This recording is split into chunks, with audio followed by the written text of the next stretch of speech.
Hey, welcome to another real-time edit. It's Ray Hennessy here. I got this fun little, I think this one's an American Pika, and I photographed this in Utah with some friends, Mary and Karen, and Clinton McDonald. There we go. Man, blanking on his name for a second there. Sorry about that. Anyway, yeah, we went up on the side of this mountain, up into Talus Fields, and yeah, just so much fun with these little adorable, adorable creatures. Um, it was a super clear morning even though it was still pretty early, the sun was really strong. So not the best lighting, but I think there's potential here. So we're going to edit this one up. We're going to basically try to reduce contrast on this thing as much as possible. So really lifting some shadows, really kind of recovering those highlights there. And that's kind of my intention here is to just kind of flatten this image out a good bit. I'm just going to darken, get a little bit more detail there. Let me just quick clone that out. And I think I'm going to try doing it a little bit differently here. Let's do a subject select, see how it does. Not too shabby. And then I'm just going to go ahead and intersect that with a radial so I can just kind of work just the head here, feather that up real nice, and then watch this, just a nice little lighten right on the head. And then let me actually subtract out the highlights on that. Still haven't figured this one out totally. Yeah, there we go. No, that's the shadows. Oh no, yeah, that's the way I need to go because this I need to highlight everything except for what I don't want, which is just those highlights there. So that should do it. There we go. Let me see what that did. Yeah, right? Gradual lightening on the face, not affecting the lighter areas there. Yeah, that worked quite nicely.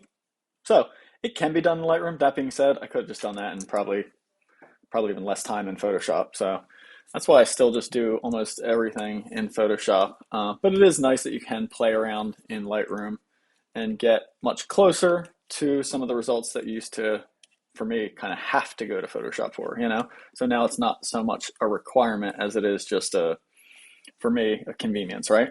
We already got a retouch layer, so let me grab, just for whatever reason, that one's bugging me, so I'm just gonna go ahead and shorten that up. Give him a little ear haircut, um, or she, I don't know. Don't know how to tell the sex on this species, if you can at all. So here we go. I'm gonna do just a little bit more on the head, a little bit more on the body there, a little bit more of a dodge. I'm gonna punch up the catch lights, multiple. It's kind of cool. You can see the sky catch light up there, and then the rocks kind of reflecting down there, which is neat. And then I definitely want to kind of enhance this little grass that he's eating there. That's pretty good. I think there's not much else to do to this. Yeah, just subtle changes, kind of dot or burn that down a little bit more lighter there, kind of burn that down a little bit. I mean, ideally, I wouldn't have had that rock, out of focus rock field back there and just would have went with some color. But I forget why, probably balancing precariously on some ridiculously uncomfortable position and unsafe rocks was probably part of the reason why I didn't lower that perspective any. Because I know well, I shouldn't say I know. I was going to say I know I would have seen that in the field, but that's, it's a bit of a mistake to say sometimes because sometimes I do just blatantly mix things. Anyway, there we go, right? So just taking it a little bit lighter, just a lot more detail on the critter there, the adorable little pika. And, the rock that it's standing on, staying about the same exposure. We certainly got a little bit more in the background, which I think fits it fine.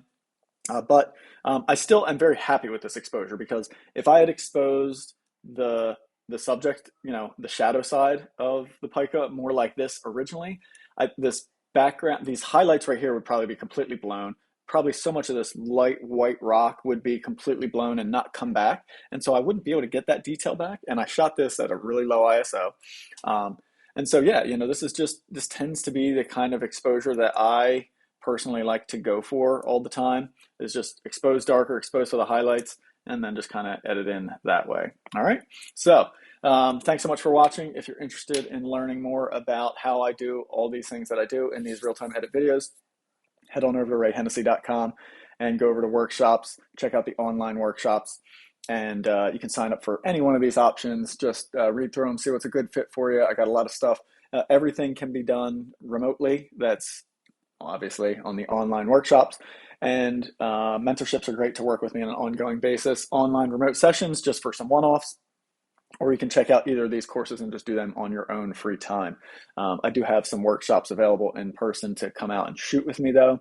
The best place to check them out is the all-day group workshops, or if you're local to New Jersey, Florida, South Carolina, where I'm going to be spending the next few months, bouncing back and forth between, check out the Anytime workshops and pick the season that you're interested in looking for there. And then don't forget the podcast, got the Wildlife Photo Chat podcast and the really fun Raw podcast coming out every single week. So thanks so much for watching. I'll see you guys on the next one.